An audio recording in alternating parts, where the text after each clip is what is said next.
चुका है। 310 का टैटू चढ़ेगा यहाँ पे 310 किलोमीटर पर। ड्रैगन जो है बाबू भैया, आपको बहुत लोग पसंद करते हैं, आप मेरे से छोटे हो। आपको एक चीज़ बताऊं, जब आप इस नैरो लेन पे निंजा H2 पे ये स्टंट मार रहे थे तो शायद आपने देखा नहीं। मोटो व्लॉगिंग एक ऐसा कंटेंट है जो आपको बहुत एक्साइट करता है, specially when you are young. आपको बड़ा अच्छा लगता है देखने में ये बाइक कितनी स्पीड पे जाएगी। बाइक से कोई भी रिलेटेड एक्ट हो या स्टंट हो, वो बड़ा इंटरेस्टिंग लगता है, चाहे वो मौत का खेल हो, मौत का कुआं हो, सर्कस में, चाहे वो फिल्मों में हो। तुम्हारे साथ काम क्या काम? इनफैक्ट स्पीड से रिलेटेड कई ऐसी मूवीज हैं जो बहुत ज्यादा हिट हुई, सुपर हिट हुई पूरे वर्ल्ड में।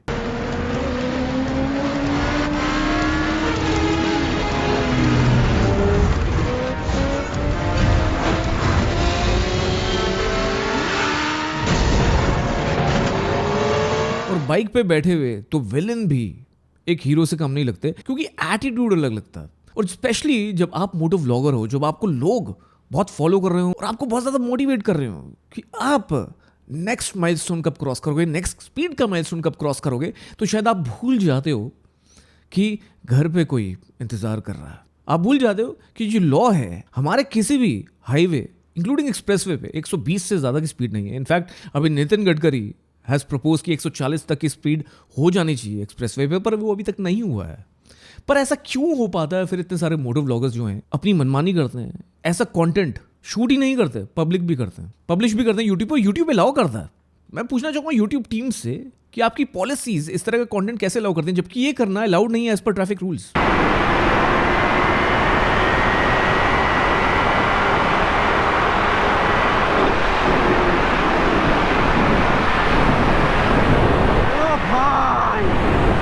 Guys we did it.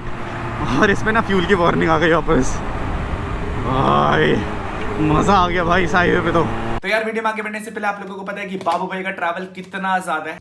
आपको पता है ये चीजें होती कैसे हैं? मुझे अपनी स्किन का ध्यान रखना पड़ता है because of one, lack of technology surveillance, दूसरा करप्शन। क्योंकि जब भी आप स्पीड लिमिट को क्रॉस करते हैं, चाहे वहाँ सर्विलेंस हो या ना हो, चाहे वहाँ ठुल्ले आपको पकड़े या ना पकड़े, आप वहाँ से बच के निकल जाते हो। और वैसे भी छोटा सा फाइन 5-10 हज़ार रुपये, जब आपको इतने मिलियंस में व्यूज मिलते हैं तो 5 से 10 हज़ार रुपये का फाइन तो आप दे ही सकते हो ना। और रिपीट ऑफेंस पे नॉर्मली सजा हो जाती है, पर आपको इसलिए नहीं होती क्योंकि शायद आप अपना चलान नहीं कटवाते हो। ऑफेंस की रिसीप्ट कभी भी कटती ही नहीं है, क्योंकि आप कम पैसे देते हो। वो तब होता है जब टेक्नोलॉजी सर्विलेंस नहीं होती और मैनुअली ये प्रोसेस चलता है, और हमारे देश के ट्रैफिक पुलिस वाले कम पैसे लेकर जाने देते हैं ऐसे लोगों को, करप्ट होते हैं। ये करप्शन आम है, आप सब लोगों को पता है। पर शायद आपको फिर ये भी पता होगा कि इस करप्शन की वजह से हमारे हाईवेज पे, हमारी रोड्स पे कितने एक्सीडेंट्स होते हैं। मैक्सिमम फाइन क्या होता है? 1 से 2 हज़ार रुपये फर्स्ट ऑफेंस में और 5 से 10 हज़ार रुपये सेकंड ऑफेंस में। और रिपीट ऑफेंस तो रिकॉर्ड भी नहीं होता, क्योंकि हमारे देश में करप्शन बहुत ज्यादा है ना। तो जो पुलिस ऑफिसर्स हैं, बिकॉज सर्विलेंस तो है नहीं हर जगह, स्पेशली हाईवेज पे, एक्सप्रेसवेज पे, तो वहां कम पैसों में 100-200 रुपये में छूट जाते हैं लोग। तो जब आपको मिलियंस में व्यूज आ रहे हैं तो 100 रुपये 200 रुपये देना किसी ठुल्ले को बड़ी नॉर्मल बात है। और इसलिए ही इंस्पाइट ऑफ हैविंग रूल्स, ये ट्रैफिक रूल्स ब्रेक भी होते हैं, ऐसा कंटेंट भी बनता है, और कुछ इंसिडेंट्स भी होते हैं जिनसे हम सीख नहीं रहे हैं। इनफैक्ट एज अ पब्लिक और ऑडियंस हम अपनी रिस्पॉन्सिबिलिटी नहीं समझ रहे हैं।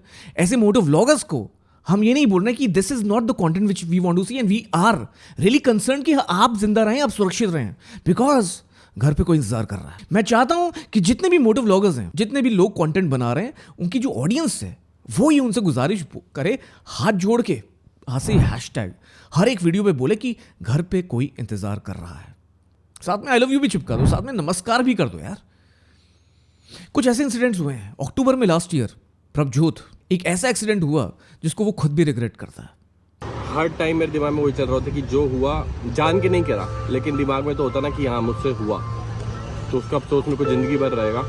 तो बस मैं एक बार यहाँ पर उतरना चाहता था। काफ़ी टाइम तक तो मेरे बाइक के पार्ट्स यहाँ पड़े हुए थे, लोग यहाँ पर आके वीडियो बना के डालते थे ना, तो उनकी वीडियो में पता लगता था मेरे ग्लव्स पड़े हुए हैं, बाइक का कोई पार्ट पड़ा हुआ है। तो यही कहना चाहूँगा कि आप सबको ही पता है जो मेरे से हुआ वो मैंने जान के नहीं किया। बस मैं भी उनकी आत्मा के लिए शांति मांगना चाहूँगा भगवान से कि भगवान उनकी आत्मा को शांति दे और ऐसा कभी ना हो दोबारा। बस इतना ही। इंटेंशनली नहीं, पर किसी की जान तो गई। और प्रॉब्लम यह है कि प्रभजोत के इस इंसिडेंट के बाद भी कुछ मोटो व्लॉगर्स सीखे नहीं। इनफैक्ट आपसे गलती हो जाए, मिस्टेक हो जाए, सही है, पर आजकल क्या चल रहा है? आजकल कंपटीशन चल रहा है। आमिर माजिद इन spite of all these rules पहले तो 309 क्रैक करते हैं अपनी सुपर बाइक पे यमुना एक्सप्रेसवे पे।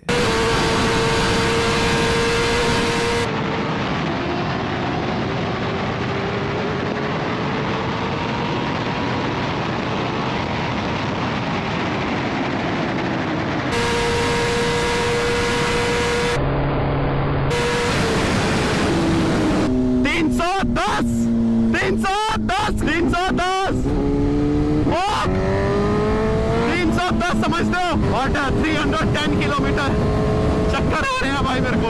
अभी मैं जा रहा हूँ यमुना एक्सप्रेसवे जो आगरा के लिए जाता है। ये थोड़ा सा रिस्की होने वाला है भाई, बट मेरे को ट्राई करना है भाई। इतने पैसे खर्चे हैं, 30 लाख रुपए खर्चे है बाइक पे भाई। एक टैटू तो बनता ही है ना अपना 299 का। और उसके बाद पोक करते हैं UK07 राइडर को कि कुछ लोग तो बस 299 कर पा रहे हैं। सो भाई लोग अभी लोग मारते रह गए 299 एंड तुम्हारे भाई ना आज 310 हमारे सो प्लान चेंज हो चुका है। 310 का टैटू चढ़ेगा यहाँ पे 310 किलोमीटर पर ड्रैगन जो है। और ये कोइंसिडेंस कहें या कुछ और, ठीक 3 हफ्ते बाद आमिर माजिद के ही दोस्त अपनी जान गंवा बैठते हैं एक रोड एक्सीडेंट में।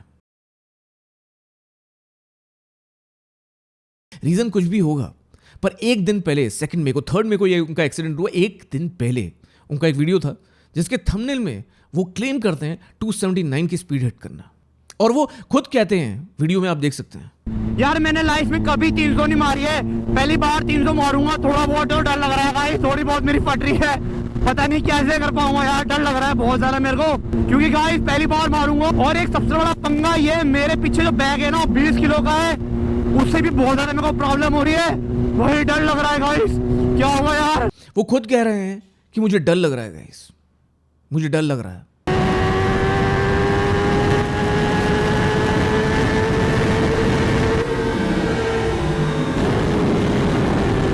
अरे भयंकर, अरे बाप रे, मुझे नहीं पता मैं कितना गया।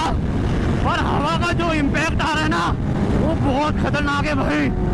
मुझे नहीं पता आप सब लोग को मेरी आवाज आ रही नहीं आ रही। हवा का धक्का लग रहा है 5th गियर में, ऐसा लग रहा है भयंकर कि कोई पीछे खींच रहा हो। और तब भी वो करते हैं, ये भूल जाते हैं कि घर पे कोई इंतजार कर रहा है, क्योंकि शायद ऑडियंस भी नहीं याद दिलाती, शायद करप्ट पुलिस ऑफिशियल्स भी ये चीज अलाउ करते हैं, जबकि ये लीगल नहीं है, रूल्स के खिलाफ है।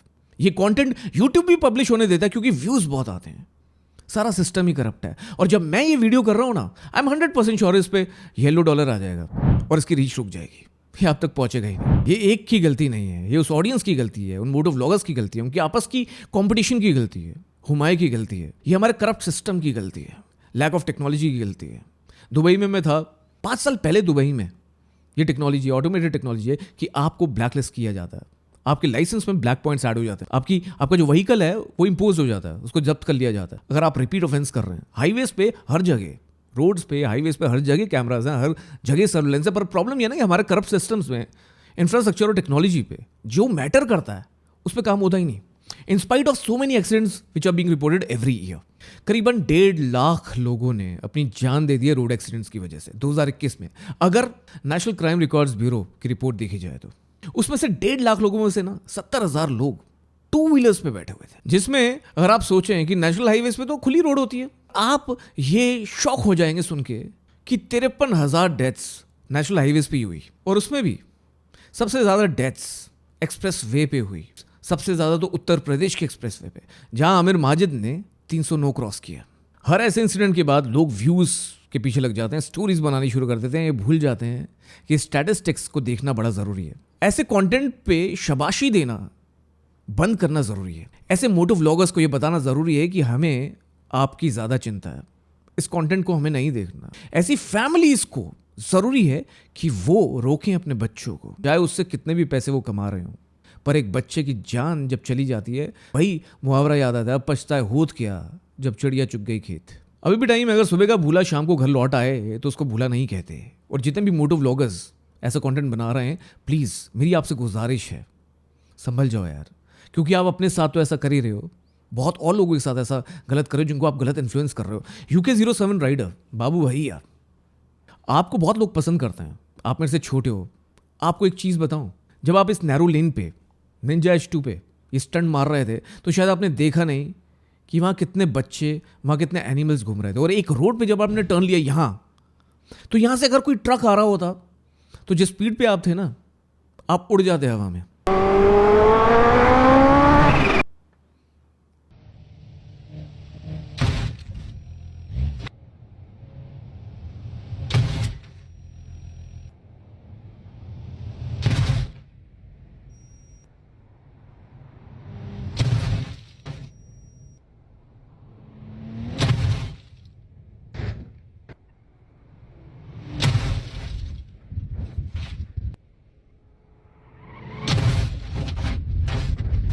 मैं बाबू भैया की ऑडियंस से पूछना चाहूंगा कि क्या वो बाबू भैया को ऐसे स्टंट करने पे कुछ कहते क्यों नहीं? और बाबू भैया, आपने तो गियर पहना है, उन लोगों ने जो सड़क पे हैं शायद गियर नहीं पहना होगा।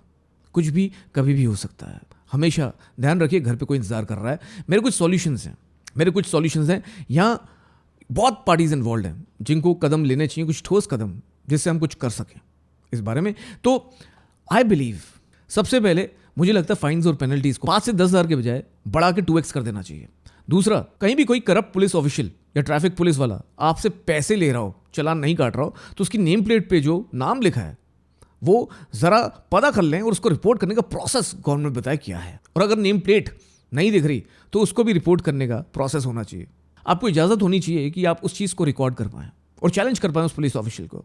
वो और बात है कि ये पुलिस ऑफिशियल्स आपका लाइसेंस फिर लेने की बात करते हैं, आपको हरास करते हैं, तो उसका सॉल्यूशन बस टेक्नोलॉजी है, सर्विलेंस है, जिससे प्रोसेस ऑटोमेट हो सके। जितना भी फास्ट टैग जैसी टेक्नोलॉजीज यूज हो सकते हैं, they could be various ways you can actually do this through RFID system and many more things. Today's technology can allow everything. मुझे लगता है हमें अपने रोड इंफ्रास्ट्रक्चर पे भी इन्वेस्ट करना चाहिए, जहाँ गड्ढे ना हो, बिकॉज बहुत सारे एक्सीडेंट्स बस ओवर स्पीडिंग की वजह से नहीं, सड़क की हालत से भी होते हैं, सड़क पे इम्प्रॉपर लाइटिंग की वजह से भी होते हैं।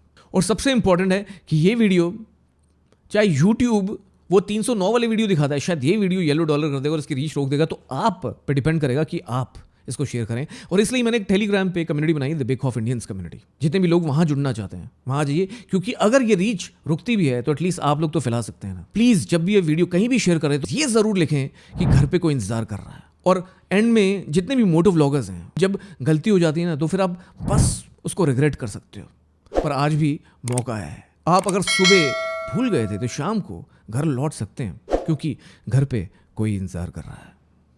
मैं हूं काश, आप देख रहे हैं पीपोए, और अब कुछ नहीं छुपेगा।